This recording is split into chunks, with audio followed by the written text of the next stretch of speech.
What's up, everyone? Francis Ufamadu here, and this is Way to Work. My thoughts on the recording on the way to work. If you Google the Daily Show /donate, it'll give you an opportunity to donate to the NAACP Legal Defense Fund, the Bail Project, and the Equal Justice Initiative. These are going to be great ways to combat racial injustice within the court system. So I think it's definitely a good way to contribute to change, and it's also a good way to learn. So y'all take a look at that. The link is going to be in my bio on Instagram, in the description of the podcast, also in the video on YouTube. So y'all take a look when you have the opportunity. Real quick, I just want to say I have to do this podcast while I'm still at work, and it's crazy to be fortunate enough to do that. But yeah, I'm still at work right now, but I have my girlfriend's dog for the night, and he's still a puppy, and I know it's going to be exhausting, and I'm not going to want to do this later. So I'm like, all right, let's try to knock it out now, because Zuko is a freaking nightmare. I love Zuko. I do love Zuko, but he's a nightmare. I be hanging out with my girl. I'm just like, oh, Zuko, Zuko. And then he gets to biting and acting all crazy. And I'm like, oh, Lord, thank you. I get to leave. Thank you, Lord. But I do love the kid, and I will be looking out for him tonight, and we're going to get him acclimated with my dog, Lila. Big shout out to Lila. Lila's such a good dog. Lila, I love you. Lila, I love you. Shedding problem, but I love ya. And we're going to move forward from there. Quick shout out to my guy, Nate Bonsu. He showed me love on my Instagram /podcast post yesterday. He's also running his own Instagram, which is Meals by Bonsu. It's a meal prep service that he's been going on. He's been doing for about, I want to say 3 or 4 years. Either way, he's been real consistent with it, and it's definitely a motivation. So great to still see, and I appreciate the love, Nate. Good looking out. I'm going to be supporting a lot better now, just because, gotta pay this love forward. Gotta pay love forward, people. Gotta pay love forward. But I also appreciate the support I've been receiving from others. It means a lot. Definitely just started my journey, and just the little things really count. So I appreciate it, and I won't forget it. My topic today is going to be about the bubble NBA. Players are starting to arrive at the bubble in Orlando, and I'm getting more excited. I'm getting more and more excited. I'm definitely very happy the NBA is still on. I was terrified and scared. Big LeBron James fan. If I didn't get to see him have a chance to win a title this year, I don't know how devastated I would have been. I would have been so sad. I would have been so upset. LeBron and I talk every now and then, and we call each other, and he's like, hey, I really want you to watch me this year. And I'm like, I got you, LeBron. I'll never miss a playoff game, so we talk sometimes, and he's been all right. That was the lie for the day. But hey, it is what it is. I have been seeing videos of players arriving in Orlando, and they're staying in these like tiny rooms. Like, it's so unfortunate. And I thought about LeBron, and I said, I know LeBron ain't staying in no tiny room. He got the whole block. LeBron said, look, I understand what other players got to do, but guess what? Listen to this. You ain't going to put me in no little ass room. I'm LeBron James. If you're going to put me in a little room, I want the 5 next to me.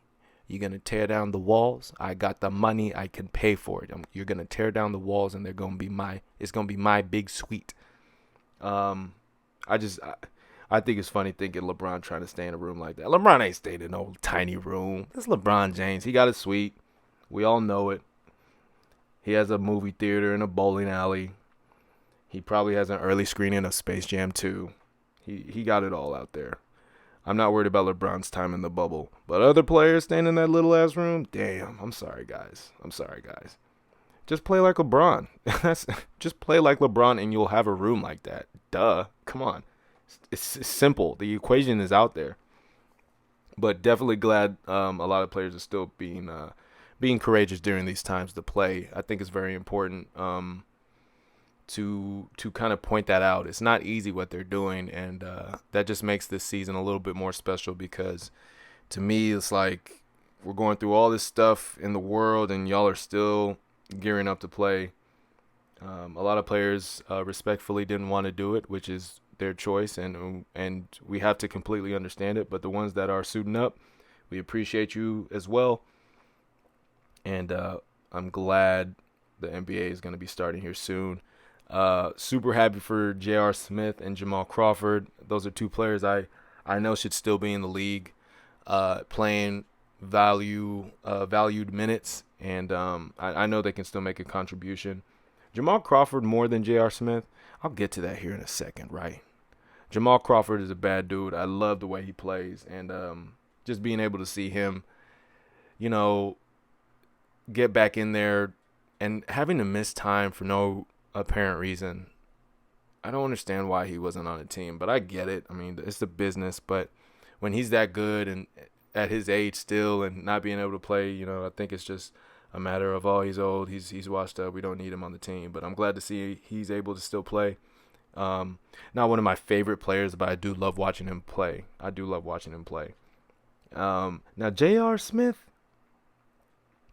I like J.R. Smith. J.R. Smith is sick. I appreciate J.R. Smith. But look, J.R., don't fuck this up, all right?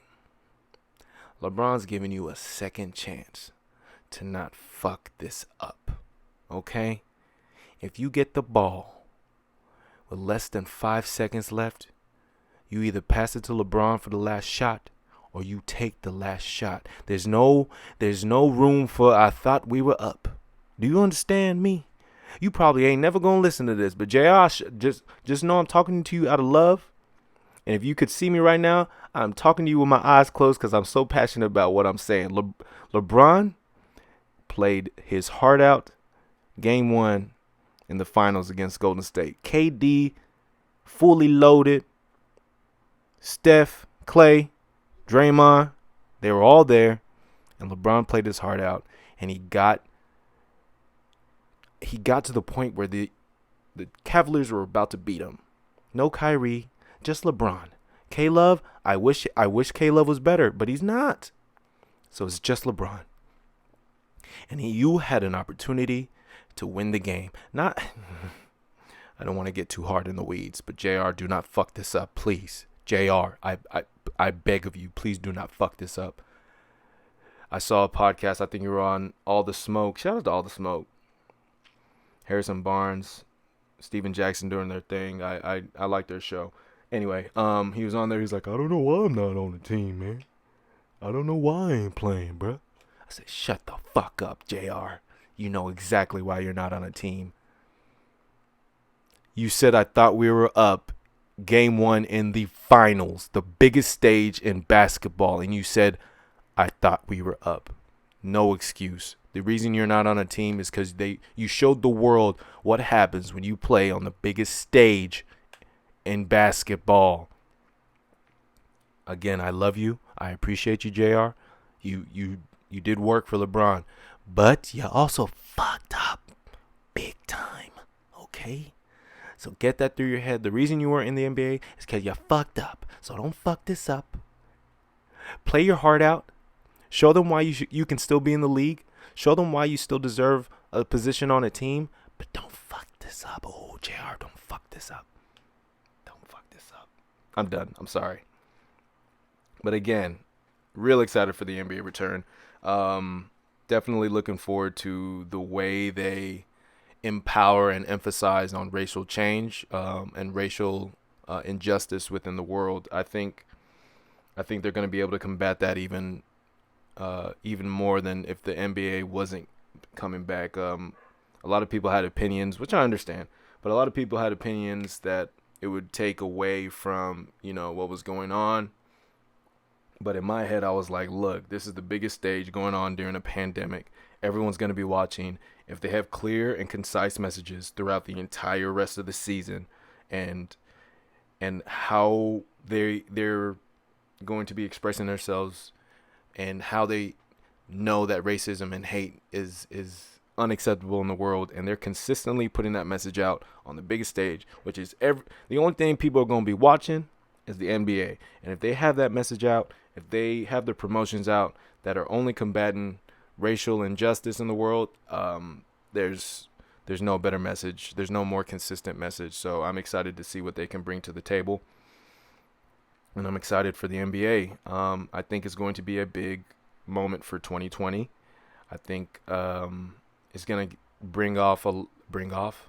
what I want to say there. It's going to take off a lot of stress. I want to say that more relaxing. I think it's going to take off a lot of stress for a lot of us. And I'm excited. One, we're going to be able to see change on the screen over and over again. Everyone's going to be able to see change. Also, LeBron James is coming back with a vengeance. 2020 Revenge Tour. LeBron, return my text. But I'm excited. I can't say it enough. I'm very excited. Let's see what else I got. But yeah, with the NBA coming back, I think they're going to be able to set a strong standard on racial change and improving equality in the world. So they have a big job to do, not just on the court but off the court. And I'm excited to see what they can do with their voices. I'm excited to see what they can do on the court with their skills after all this time. And go LeBron. I have like 8 LeBron James jerseys. I don't even know why. He doesn't even talk to me anymore. What? You don't think he ever did? We did. We used to talk. We used to hang out. But I have like 8 LeBron James jerseys. I'm excited to see LeBron James. Every 2K. I don't play online 2K, but when I get 2K, I just play season. And guess what team I'm on? I'm on LeBron James' team. So I'm excited. But that's all about. I need to get that down. That's about all I got. Dyslexic ass. That's about all I got. So y'all be good. Y'all be beautiful out there, and y'all be blessed. Remember, be on the right side of change. It's a vital time in the world, and don't be on the wrong side of it. Don't fuck up. Don't pull a JR. Don't fuck up. Y'all be beautiful. Y'all be blessed. Peace out.